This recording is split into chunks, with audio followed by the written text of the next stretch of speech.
Hello and welcome to the Mineral Rights Podcast. My name is Matt Sands, and I'm here to help you make the most of your mineral rights and royalties. My guest today is Jared Machen, a certified financial planner and chief operating officer of Brownlee Wealth Management. Brownlee is a fee-only firm dedicated to helping oil and gas professionals lower their taxes, simplify their investments, and grow their wealth. Jared has spent his entire professional career as a financial planner, and he has a passion for helping people leverage money for more purposeful living. He's also the co-host of the Financial Planning for Oil and Gas Professionals podcast. And I'm really excited for this episode because Jared and I had a great conversation about how to think about financial planning as a whole, but also with a focus on how your minerals and royalties fit into the picture. Be sure to have a pen and paper handy because this one is full of lots of useful tips. So without further ado, here's Jared Machen with Brownlee Wealth Management and the Financial Planning for Oil and Gas Professionals podcast. Are you ready to make the most of your oil and gas mineral rights? Welcome to the Mineral Rights Podcast. Get the knowledge and resources you need to manage your minerals and royalties. Here is your host, Matt Sands. Well, welcome, Jared, to the Mineral Rights Podcast. Thank you so much for joining me today. Matt, I'm excited to be here. We had you on the podcast, so it's good for you to return the favor. Looking forward to the conversation. Absolutely. And yeah, I was on the Financial Planning for Oil and Gas podcast, which is his show, and had a great conversation about minerals and royalties and some of the basics there.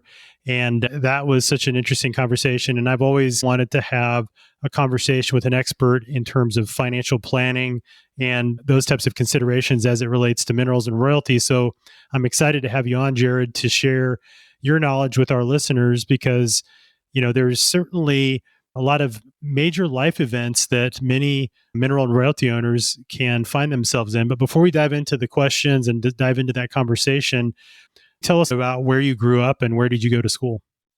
Yeah, it's funny. I actually grew up in Southern California. For anyone connected to Chevron, they'll know the town. It's El Segundo, which was the second refinery town in Southern California. So I grew up right by there. And then going into high school, halfway through high school, I switched. My family moved to Memphis, which I felt like a foreign exchange student going from California to Memphis. Very different culture shock halfway through high school. And so ended up staying close to home and going to the University of Arkansas and studying finance. And so when people ask me where I'm from, it's a tough question because I've been different time, different places, but grew up in Southern California.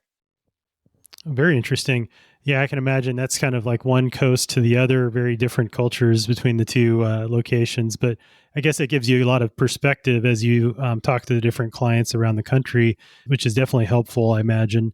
Now, you're a financial planner. And so what led you to the world of financial planning and how did you end up where you are today as the COO of Brownlee Wealth Management? Yeah, it's funny because, graduating with a degree in finance, I was just kind of shotgunning my resume out to anybody who'd listen. And I ended up getting an interview with a firm that did wealth management for Walmart executives. And it sounded like a really interesting opportunity. The firm owner just flattened out his business partner at the time. And so it was an opportunity to really learn small business at the ground level. And it sounded interesting to me. And there was no selling pressure, which was really rare for an opportunity at that time. We could talk more about that. We talk about advisor compensation, but it just felt like a really good opportunity to learn. And I fell in love with financial planning. It's the perfect balance of quantitative numbers analysis, but also, something as important as money, and also kind of like serving as a counselor or a trusted guide to help people really feel empowered to make good decisions. So it was a good balance of relational and math. And so I just kind of fell in love with it and stuck with it. And so my whole professional career has been in, financial advice in various capacities. And so I've been the COO of Brownlee Wealth Management now for 2 years. My partner, Justin Brownlee, started the firm and then brought me on a year later. So I serve in a operations capacity. So trading, compliance, portfolio management, performance reporting, technology, all that stuff. Very interesting. So your firm provides financial planning, like you mentioned, and that can mean a lot of different things. I know the scope of financial planning can be pretty broad. So tell us a little bit about what does a financial planner do? When we go call up a financial planner, is it just to get stock tips or, is it more than that? Can you talk a little bit about what you do within your firm? Yeah, that's a great question. And it's kind of tough because if you ask 5 people what they think financial planning is, you'll likely get 5 different answers. But I would say financial planning is really you help people optimize their life and consider their financial implications. And so what I mean by that is sometimes the life optimal decision is not the financially optimal decision. right? Buying a second home, helping your kids go to college, right? Doesn't really help you in your mission of retirement, but we just kind of help people understand the trade-offs, complexities, and opportunities that come with various financial decision making. But I would say financial planning is comprehensive in nature. Financial planning includes tax planning. How does whatever decision we're making impact my tax situation? How does it impact my estate planning situation? How does it impact my risk management, my asset protection, my insurance, also my investment portfolio? So financial planning is kind of synonymous in, I feel like, with a lot of people for just to mean investment management. Yes, investment management is a piece of the puzzle, but financial planning is when you really take a comprehensive 10,000 foot view and think about how any financial decision affects all of those various categories and how those interact with each other. Because every decision you make has repercussions or consequences across all those dimensions. So it's really considering all of those things and the tax code and your situation and your income and your goals, and kind of marries those two together and into a plan that best suits you and your family's needs. And tell us a little bit about your firm specifically and the type of clients that you work with, because I know you have kind of a particular niche within the financial planning industry. Yeah, so we serve oil and gas professionals. And so what that is going to mean for us is it's a lot of executives and highly compensated employees from super majors and oil and gas service companies. And we also have several clients that own, or majority owners, principally own, or on the executive team of privately held oil and gas businesses. And so our firm is located in Houston. We have employees peppered throughout Texas, and me, I'm in Northwest Arkansas. But primarily, most of our clients are in Houston, and beginning to expand to various other locales where there's oil and gas activity. Very good. And I know there's definitely some unique considerations for oil and gas professionals. But for our listeners who have minerals and royalties, we want to dive into some of these kind of high level themes and some tips that we can give people about things to be thinking of and when to go get help. Because I think that with financial planning, there's a lot of misconceptions. Like you mentioned, there's a portion of it, and I think a very small portion of it is simply the process of recommending those different types of investments that somebody should be in so that their portfolio is aligned with their goals. But within financial planning and in your experience, what are some of the more overlooked areas that can have a big impact to the bottom line and to those goals that people have? Yeah, I would say there's a few. I would say getting started too late. Financial planning, there's no secrets, right? It's like it's all about making really good decisions over a really long period of time. And so if you do a few things very well, be conscious about when you recognize income, be conscious about the deductions you're getting, understanding your income, when you plan to retire, your distribution plan, doing all those things well over decades, you make a really material difference. So I think, first of all, one of the things to avoid is just starting off too late. Another thing I would say is having the tax tail wag the dog. And what I mean by that is, we have clients with substantial oil and gas embedded gains, whether that's through interest they own in wells and that they depleted in their cost basis is essentially nothing, or oil and gas publicly traded stock. And that asset as a percentage of their net worth is substantial, but they have just really a difficult time diversifying it because of the short-term pain of a capital gains tax. And of course, you want to manage that and be prudent with that. But you don't want 90% of your net worth tied up in any one particular asset or one particular industry. So I think really being over allocated to one asset class and then maintaining that allocation because of taxes. And then I think the other thing is, it kind of connects to playing the short-term game, is failing to think about lifetime tax rate. One of the big things that we're mindful of in our practice is, what is your effective lifetime tax rate? Because when you're in your peak earning years, it's going to be way higher than it is when you're a retiree. And then before Social Security starts and before when R&D start and when you're a young accumulator, right? There's seasonality to your tax rate. And so understanding that and kind of planning around that, accelerating income in low income years, deferring income in high income years, right? A lot of people are hyper fixated on how do I lower taxes this year? If you're in a low tax bracket, it can make a lot of sense for you to recognize more income this year if it makes sense for your income and tax plan. So, people kind of just getting super excited about how do I minimize taxes this year instead of thinking about, okay, what does this season look like from an income tax perspective? And in light of that, are there any strategies to where I can take advantage of the high or low income tax brackets that are presented? That makes a lot of sense. And, you got to think, I guess, holistically about your particular situation and think long term. And then that helps, I would imagine, guide a lot of those decisions. Now we have certain issues that we face from a financial point of view. What are some of the most common issues that your clients face? And then how do you help those clients address and kind of solve those issues? Yeah, I would say one of the biggest issues is unnecessary complexity. If you work for a super major or several different super majors, a couple oil and gas service companies along the way, it's really easy to wake up with 4 different IRAs, 3 different pensions, 2 different brokerage accounts with a bunch of different accounts and complexity. And one of the easy things is how do we manage this and simplify the number of accounts? Do these accounts serve a really intentional specific purpose or can we simplify? Because we want to simplify if possible. I think the other thing is kind of like, well, this is another point, but not looking at assets holistically. So what I mean by that is, let's say you have a certain investment mix.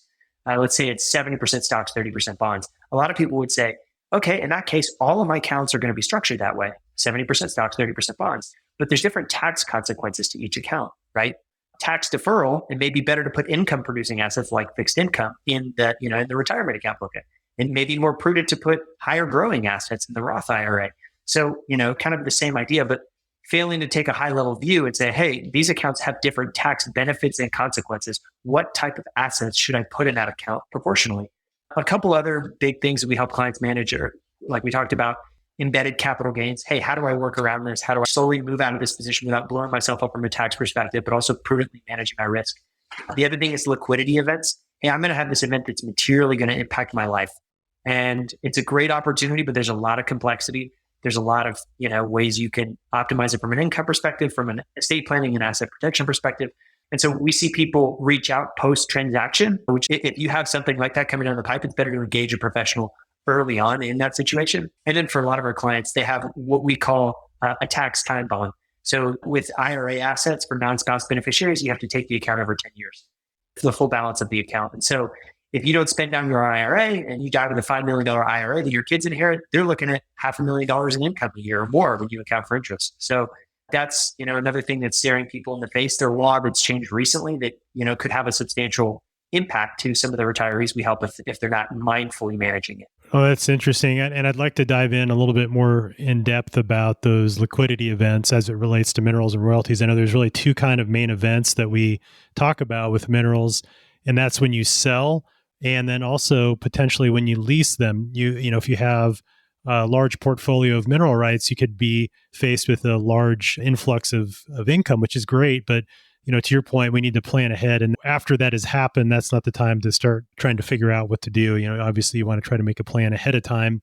And so I'd like to dive into that. But before we go and switch gears into the minerals and royalties side of things, one of the things I've always been sort of hesitant to engage the services of a financial planner is just, the question in my mind has always been, how do I find one that is looking out for my best interests? I always kind of feel like, well, it's maybe some of the people I've talked to in the past, it's the advice I'm getting is based on they're putting me in something that is going to give them the highest commission, and they're trading a bunch. And, is that really acting in the best interest of the client? So in terms of finding a financial, is it just a matter of interviewing somebody that you think you can trust and then deciding to go with that person? Or is there a particular designation that somebody should be aware of and look for that helps ensure that the person that they're relying on is looking out for their best interest? It's a great question. And one that I feel like Wall Street has made intentionally confusing because they have an economic incentive to do so. So I think a good place to start is there are a few questions you should ask to help orient you in the right way. I think it's, how are you compensated? And at the 10,000 foot level, there is what's called fee only advice. So the only compensation the advisor receives is from the client. There's hybrid advice, or what's called duly registered firms, where they can receive commissions from selling products to clients and compensation from the client. And then there's a commission only relationship where the only exchange of cash is from the business to the advisor. And so the reason why that's important is those different transactions have different legal standing. So if you are in an advice dispensing capacity, you are required to act in a fiduciary standard. So putting the intentions of the client, you got to put their efforts first. You got to advocate for them legally. You're bound to act in their best interest.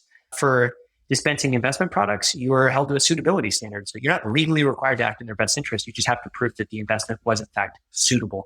And so a good way to think about this is what's at the center of the relationship. So understanding, how is the advisor compensated? Is it by you, which means you're on the side of the table, or is the business compensating them, where they have incentives to place various product on their shelves? And the way that they get paid by the business is you. But at the end of the day, they don't really answer to you. They answer to the firm that's selling the products. And I guess another good question, this is about how they're compensated, but about how to find a firm that's a good fit for you is I would ask also, do you work with people like me?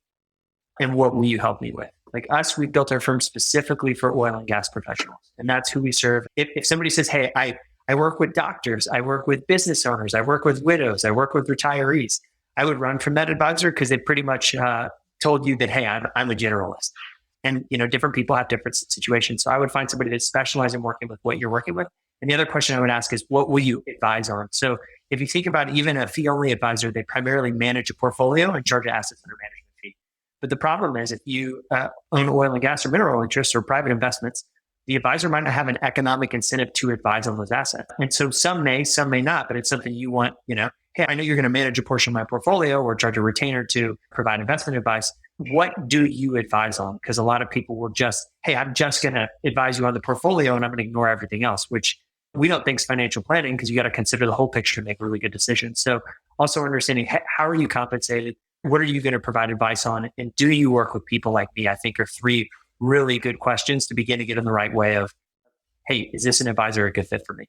Oh, that's some great advice. And in terms of getting into that kind of fee-only structure, I've heard of the term registered investment advisor, RIA, and I believe you guys are registered investment advisors. Is that correct? Yes, registered investment advisory firm, which basically means we're structured to get compensated for giving investment advice. And I think that's part of financial planning is such a new profession. You asked about this, Matt, and we didn't touch on it, but gold standard designation is the CFP, Certified Financial Planner.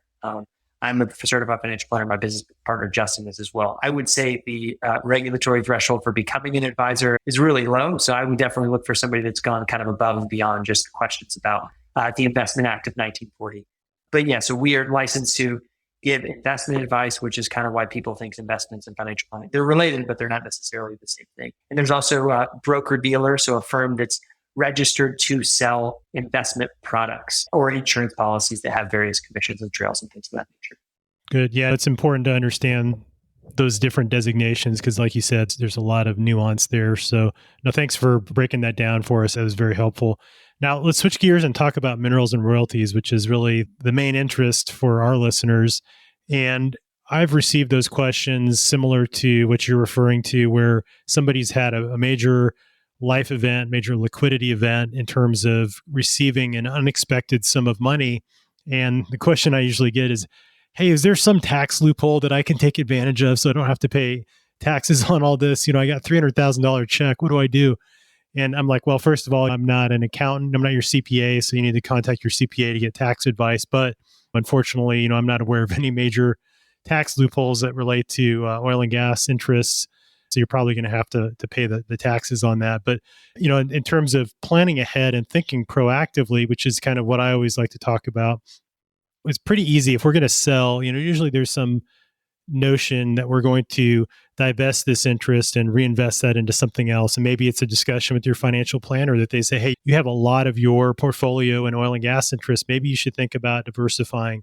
And if you make a decision to sell, then that's the time when you need to be talking about, okay, now how do I minimize my tax liability or think big picture timing wise to your earlier point. And so I know everybody's situation is different, but what are some high level tips you can give for folks to think about if they find themselves in the situation of what are some of those considerations? And then what should people do proactively if they think they're going to find themselves in that situation? Yeah, I would engage with a professional early, but realistically, Matt, you're very aware of this, but you could do a 1031 exchange, right? So you could change it into like property to kind of further delay that capital gain. But another thing I would just think about philosophically is make sure everything in your personal life, you're considering deferring income, right? If you know you're going to have a big windfall, you should be maxing out your 401k. You should be contributing to your IRA if eligible. If you could do HSA, you should also be maxing that out. If you're self-employed and there's self-employed plans or a cash balance pension plan, right? So you're going to be in a very high tax bracket. You have a very lumpy year from an income tax perspective. How can you defer some of that? And it's a great time to fully load up those accounts if you're not already fully funding them. Another interesting opportunity is if you're philanthropic, consider bunching charitable deductions. So with the standard deduction being as high as it is, most people don't have enough to itemize their deduction. They don't generally take the standard deduction. But if you're going to give, let's say, $5,000 a year over the next 10 years, Instead of doing that, just do a $50,000 gift to a donor advised fund the year that you have that big liquidity event. And if you wanted a 2.0 of that, you could gift some of the interest to the donor advised fund before the transaction takes place. So you wouldn't even pay capital gains on a portion of that amount that's gifted. So I would say be proactive, start planning before. But one of the big things is, there's, other than 1031 exchanges and the qualified savings accounts, there's not a ton that you could do to make taxes just evaporate. Of course, this isn't legal or tax advice, but just philosophically, there's not a ton you could do. But it is, hey, am I fully taking advantage of the tax advantages available to me? And if I am doing things that create a big itemized deduction, can I lump those into a big year so I can get a big itemized deduction versus taking the standard over several years? Because I have this windfall and have extra liquidity to kind of fund some tax deductible gifts. That's good advice. And so what I'm hearing from you is really need to plan ahead and be reaching out to your advisors in advance of that type of situation. And I would say that's easily done if you're thinking about selling, because they can help you make sure the timing is right. I think to your earlier point is, in my lifetime, what does my income tax look like versus if I'm having to pay long-term capital gains? And, maybe it does make sense to sell a portion of your interest and pay that long-term capital gains in terms of the overall tax bill being lower. Maybe it's going to be a one-time hit, but over the life of those wells, it could be a lot less in taxes you end up paying. So I think those are the types of conversations that your financial planner can help advise you on.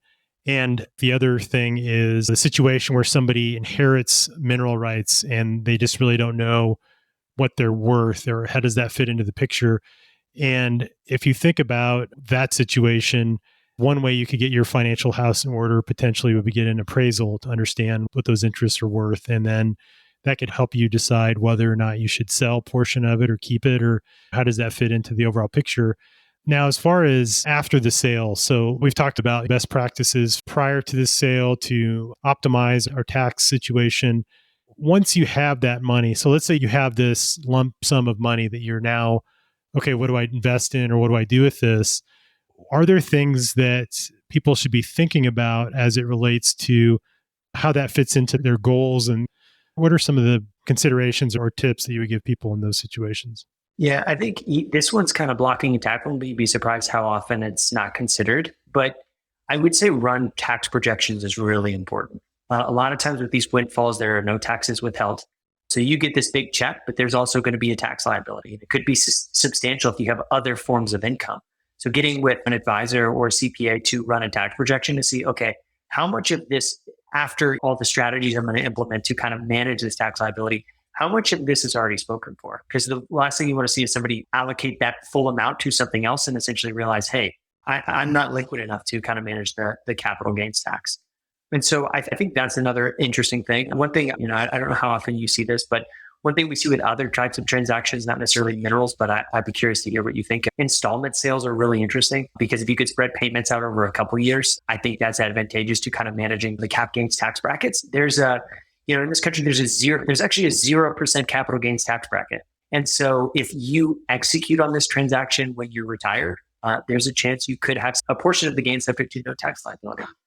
But I think really kind of understanding, okay, what exactly are my capital gains tax consequences? Okay, what are the tax projections? And then, okay, what are my goals, right? How do I feel about my balance sheet? Do I own enough in oil and gas interests? Do I want to diversify? How well positioned am I for retirement? I think it's a great place to start with, okay, what is my goal and how well suited am I to serve this goal before I make a big allocation decision? But generally, I think it's good to kind of philosophically decide that before the liquidity events happens, because a lot of times the liquidity event will happen and then you'll meet with the client in anticipation of the liquidity event in the next year. And a lot of it's been spoken for just in lifestyle inflation. So I think having a conversation, sitting down, pre those funds landing in your bank account, it's a good idea. And we haven't really touched much on this, but for people with substantial liquidity events, there's another question of, okay, who is best to get these interests? Because if you have a taxable estate or, estate taxes are a potential concern for your family if you have substantial assets, it might not make sense for you to be the one to get that whole check. Maybe you set up a family limited partnership and gift limited interest, so you still retain control, but some of those windfalls go to future potential heirs. So there's really kind of a bunch of nuance, but at a high level, it's understanding, okay, what are the consequences? Do I have enough cash to set aside? And then really, what are my goals? And I think if you do a good job answering those three questions, you have a good idea. Okay, what do I have left over? And how do I want to invest it? The average advisor would tell you just, hey, throw it in a stock portfolio. But that's just one of many ways to allocate it, and it's a super personal decision. Makes sense that it's a very personal decision and each person's different and different goals. So you got to take that into consideration. But I like how you brought up the installment sale concept. And that's the equivalent of that in the minerals and royalty space is maybe only selling a portion of your interest, and you can spread it out over time. If you want to eventually divest that particular asset, you don't have to sell it all at once. You could sell 20%, you could sell 50% or whatever percentage you want. And I think that's, again, where having that conversation with your financial planner to talk about, okay, how much income should I realize from this sale? How does that fit into my overall plan? And then should I spread this out over time, just to your point, to try to optimize the tax situation? And so I think that's another consideration. If somebody is thinking about selling, it's, okay, do I need to sell it all? Do I want to sell a portion of it? So that's definitely something to think about too. And Matt, one other thing I would add is if the primary owner of the minerals is older, there's a step up in cost basis opportunity, right? So, with depletion, your cost basis gets eroded over time. So most people with oil and gas interests that they've been sitting on, or mineral interests that they've been sitting on for a while, usually have a really low basis, really large embedded gain.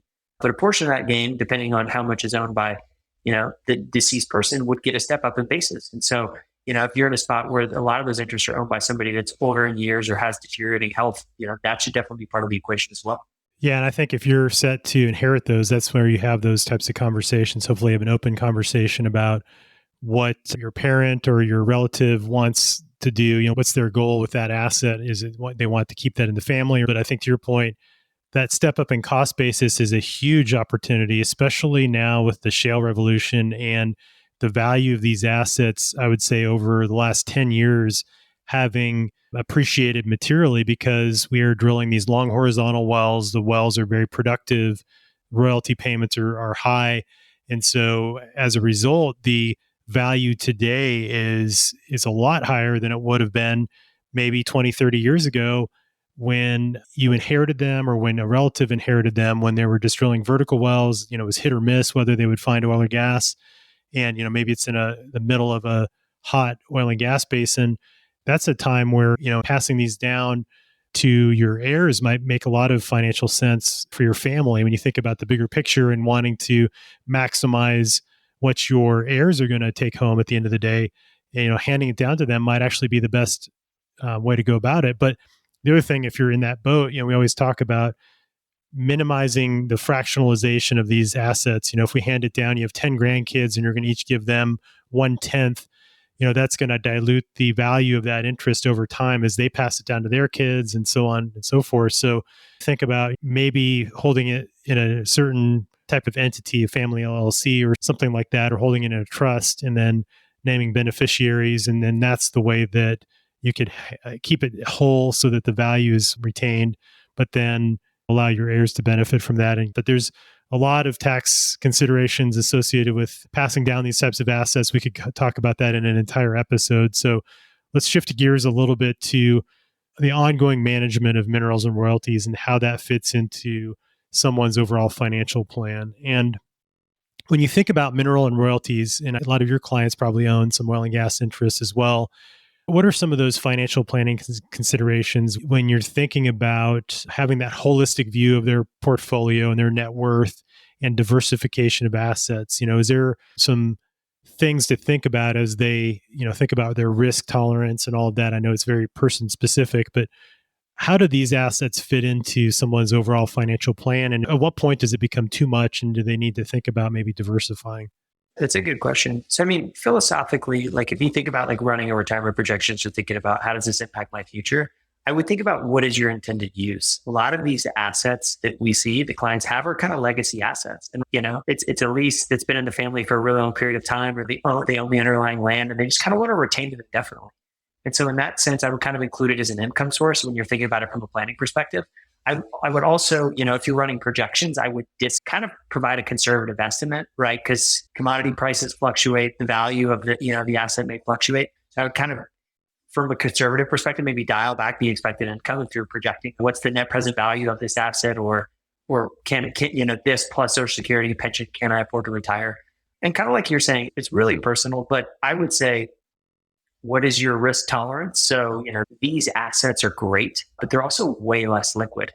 And so if you don't have sufficient liquidity, especially if you're in the decumulation phase of your portfolio, these interests might produce enough for living expenses. But if you want to buy a car or a second home and everything's tied up in these assets, it might be tough to kind of create the liquidity to fund these one-off expenses.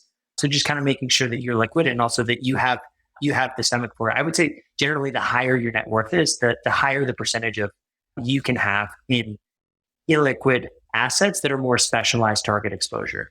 And I would also say it depends on the family because, do you own one type of mineral? Do you own mineral interests in several leases in one basins all across the US? And so really understanding, okay, like how diversified is even my mineral interest portfolio? How diversified is that? And am I comfortable with that amount of risk, right? Over the next, 20, 30 years, legislative risk becomes a material part of the equation, right? You might own substantial assets diversified across the minerals in one geography that passes legislation that makes them essentially worthless or worth fractions of what they were overnight. So I would definitely say there's higher risk. And because of the higher risk, there's oftentimes higher opportunity, but it's all kind of a function of what is your risk tolerance? What does your other portfolio look like? And how much pressure is there on these assets to perform? Because, for a lot of our people, they have a pension and qualified funds that'll produce more than enough for their living expenses. And they have some oil and gas interests and they're happy to kind of let it ride, let it potentially fluctuate and just kind of hold on to them indefinitely. But if you're getting 100% of your retirement paycheck from mineral interests, then maybe time to kind of diversify your income streams a little bit. But it's definitely personal. But hopefully those philosophical ideas help people kind of understand where they might fall in the spectrum and how much urgency there should be to diversify or consider alternative investment sources. Thank you for that. That's helpful just to think about some of those high-level philosophical questions that we can all ask ourselves and sort of think about, how do I feel about this? Is this headed in the right direction, or am I uncomfortable with my asset allocation? And, I totally weighted on oil and gas and I'm worried that prices are going to fall and I need that income. Then that's a conversation that definitely is worth having with your financial planner, like you mentioned. So thinking about estate planning a little bit, another aspect of financial planning is thinking about what our goals are in leaving legacy to our heirs potentially. And so when we're thinking about handing these types of assets down to the next generation, or just thinking about that in general, what are you thinking about as far as estate taxes? And I know it's hard to read the tea leaves, but where you see that going in the future? I know there's some worry that the estate tax limit's going to be significantly lower, so that would expose more people to paying estate taxes. What are some of the financial planning considerations if you're in a high income situation to minimize the future tax liability for your heirs? Yeah, I'm not a market prognosticator, but I will say the estate exemption is abnormally high by historical standards. And if you think about political energy, it's pretty bipartisan to sell the idea of taxing people with estates. And so in light of that, I definitely see it being easy to sell lowering the estate tax exemption to more historical levels or even lower than historical levels. And so that being said, there's what's called the annual gift exclusion. So you can gift assets to beneficiaries up to a certain amount. It's a non-reportable event. And so if you are in the position where, and that's the other thing, you might not be in an estate taxable position today, but if you do compounding and think about you 30 years from now, if you're underspending your assets, you can get there, right? And so don't just hear the estate exemption numbers, which is 24 million today, and think, oh, I'm never going to get there. There's no way. One, the exemption amount can change, and two, your assets could grow if you're not depleting your portfolio. And so there's a lot of things you could do from that perspective, especially with annual gift exclusions and taking advantage of that. I would also add, Matt, there's like a non-financial consideration that you kind of touched on a little bit of. It's like, hey, I want to optimize taxes, but I also don't want to create a mess. So, one of the things we really like about FLPs is you can gift limited partner interest. So you could gift, basically interest in future income, but none of the decision-making interest. Because like you alluded to, Matt, if there's multiple generations involved and they all just own identical voting interest and profit interest, it could become a really convoluted mess to make any decision related to that. And another consideration is, hey, what's the future income tax for my kids? Them taking advantage of this income today, are they at a better tax rate than I'm in? So there's really a lot of ways you could play it. But like everything else in financial planning, being proactive and being aware of what could potentially happen from an estate tax perspective and making decisions today to make annual gifts if you're in that position and determining, okay, what assets to gift. Because there's very pros and cons there because, if you gift the asset, they inherit your cost basis, but could be advantageous depending on what valuation you give. But from an estate planning perspective, if you think you may be in the universe, the time to start planning is today. That's helpful advice. I agree with your thought process. It's historically high. It's probably going to come down, especially as the government is facing budget shortfalls and worried about spending and things like that. They're going to look at how do we bring in more income. And from both parties' perspective, they seem to go after the higher income earners, higher tax bracket folks, saying, well, it's okay if we take it from them and give it to the poor, the Robin Hood kind of effect. But switching gears a little bit to talk about your podcast, because I've been listening to your show and been really enjoying some of the episodes. You had one recently on risk management, which was really helpful. Can you talk a little bit about your financial planning for oil and gas professionals podcast? And I can imagine that pretty much anybody can benefit from that, not just oil and gas professionals. I know I certainly have benefited from listening to that. And so I recommend everybody check it out. But why did you guys decide to start the podcast? Yeah. So FPOG, as we like to call it, financial planning for oil and gas professionals, it was really just birthed out of a desire to educate. We want to lead with education. Our firm is young. We're 4 years old. We're all under 40. So we're young. And the historical advisor looks older, a little grayer hair, a little more experienced. And so we want to lead with education and prove, hey, we can help, we can add value. Really just kind of double down on who we serve and how we serve them. And it was just kind of a great forum because we're getting great questions from clients and prospects at meetings and say, hey, what if we took this to a wider audience and answered this on a broader stage?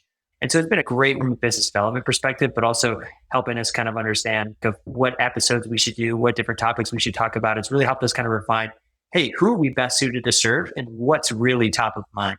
And then kind of having these higher level conversations like you and I are having to kind of point somebody in the right direction. And if they want to do it themselves, great. But if they decide they need the help of a professional like you or me, they know where to find us. Very good. So now what are some of your favorite episodes that you've had so far? I think you're, almost 60 episodes in so far? Yeah, we're almost 60 episodes in. And man, of course, one of my favorites is when we had you on the podcast to talk mineral rights. But a lot of that was probably 101 because our audience skews more financial planning. So probably a little elementary for your audience. But I think some of my favorites, we kind of talked about this in the podcast a little bit today. Episode 44, we really talk about what is financial planning, kind of just gets into philosophical, hey, what is that conversation like? Another episode that was really kind of interesting and fun to make, it was more Justin and I riffing on an idea we've had working with these people, is why we think oil and gas makes better investors. One of the things, we've both worked at a bunch of different firms. And so one of the things we've observed is that oil and gas investors, they have like iron stomachs, like market volatility doesn't impact them the same way it does other investors from different parts of the market. So we just kind of unpack that idea and why we think that's the case. So those two are kind of two that really stick out that I think your audience may enjoy. Cool. Yeah, definitely go check it out. And where can people go to find the shows and those episodes? Yeah. So brownleewealthmanagement.com. And Matt, I can send you these if you want to link to the show notes. FPOGpodcast.com. We're on anywhere you listen to podcasts. We're also on YouTube as well. But brownleewealthmanagement.com will be the great place to find them. Very good. And then is there anything else that you'd like to mention before we wrap up? No, that's it. That's it. And you said a lot of the same things on our podcast, but the best time to start is today, right? In anticipation of things. So often we get in front of people after the fact when we look under the hood and maybe, man, had we gotten in front of you 3, 4, 5 years earlier, we could have saved you substantial money from a tax investment expense perspective. And I'm sure you probably feel similarly from the mineral rights perspective. It's one of those things where it's really important, but it's not necessarily urgent. It's so easy to just proverbially kick the can down the road. But it's one of those things where, if you make it a priority and you find somebody you really like and trust, it can have a really outsized impact.